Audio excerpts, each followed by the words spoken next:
Asa Metcalf. This is, Matthew Metcalf. and we're here to talk about your time in the service. But first, we're going to talk about where you grew up. I grew up in Littleton, New Hampshire. Can you tell us when you went into the military? I went into the military in 1993. Did you volunteer? Yes, I did. Why did you join the military? Because I wanted to get some life experience. Which branch did you enter? The United States Marine Corps. Why did you choose the Marine Corps? Because I wanted a challenge. I wanted something tough. What type of training or schooling did you have in the Marine Corps? There was a lot of schooling and training, basic training, boot camp in Parris Island, South Carolina for 11 weeks. And then after that, they give you 10 days of liberty. And then you go to combat training, infantry training. And then after that, you go to what's called your military occupational specialty, which was mechanics for me. So, what part of the Marine Corps were you? I was in the 2nd Marine Division, Camp Lejeune, North Carolina, mostly, which was amphibious assault expeditionary forces. Did you, for your training, did you receive any specialized training to you? Oh yeah, we had weapons training with long guns, with handguns, RPGs, Mark 19, which is a grenade launcher, an AT-4, which is an anti-tank shoulder-fired weapon that's guided with a fiber optics, so you can steer it to hit the target. Yeah. What was your first assignment after basic training? After basic training, I was stationed at Camp Lejeune in North Carolina with a headquarters battalion, which we were detached to other battalions when they would ship off to go somewhere. That was my first station. Very interesting. What equipment did you qualify with? As far as weapons or trucks or Like vehicles and things. Sure, we took classes on how to drive Humvees, which are the high mobility multi-purpose vehicle. I think that's what that stands for.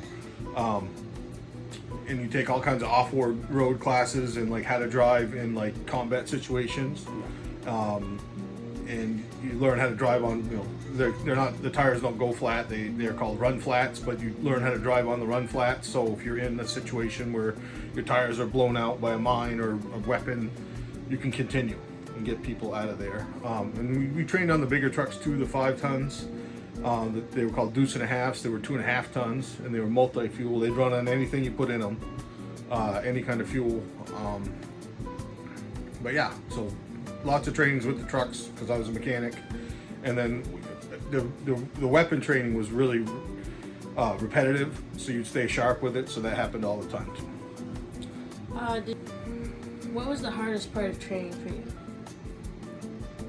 I guess the hardest part is like you try so hard, at least I did for me, to not make mistakes, and so you want to use the training and listen to the instructor and follow orders to the best of your ability.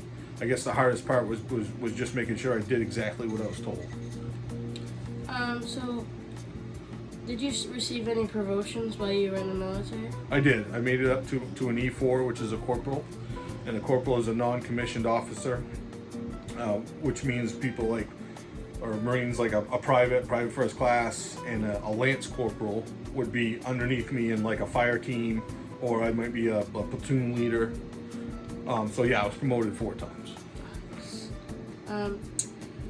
What was the hardest part of the military lifestyle for you? Well, the lifestyle, I guess the hardest part was everything had to be exactly how the commanding officer, and then of course there's a chain of command, but everything had to be just exactly how they wanted it. And sometimes the hardest part was the way a first sergeant or a commanding officer would want you to do something was one way, and then a different fella, would have a different thing that he wanted you to do. So you really had to adapt to people's different, what they thought was the most important. I see. So, how did you stay in touch with family and friends during your time in the military? Well, I wrote letters a lot. We didn't have cell phones then, or if we did, they were in their infancy. Like if we were attached to a quick reaction force, like if we were on call, we had beepers. Beepers? Yep. And then back then there was phones everywhere, so you just use a public phone. But like as far as communicating with your Nana and my friends and everything, mostly letters. We'd mostly write stuff unless it was like important. Then of course you'd get on the phone. What did you do for recreation when you were off? Well, if we were, they called it in the rear, or garrison. If you weren't deployed or going on deployment, if you were just on base in garrison, they called it. The facilities on Camp Lejeune and in the other bases too, and 29 Palms and even Guantanamo Bay had for what it was, had some good facilities. We'd lift weights a lot, and of course you run a lot, pretty much daily. So a lot of running, but you'd physically train. As far as recreation, the bases had Olympic pools and really anything you wanted. If you wanted to work on your car, they offered facilities for like auto shops. Anything you really wanted to do, they had it there. On the bigger bases, the smaller bases, you kind of had to make do with what you had. Is there anything you would like to add that we have not covered in this interview?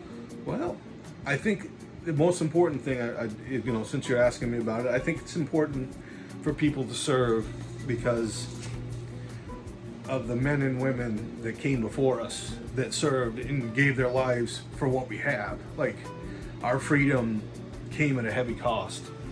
So I think it's important for people to serve if they can, to give back to the country that gives us all the liberties and freedom that we enjoy. Well, thank you for coming in today and doing this interview. You're very welcome.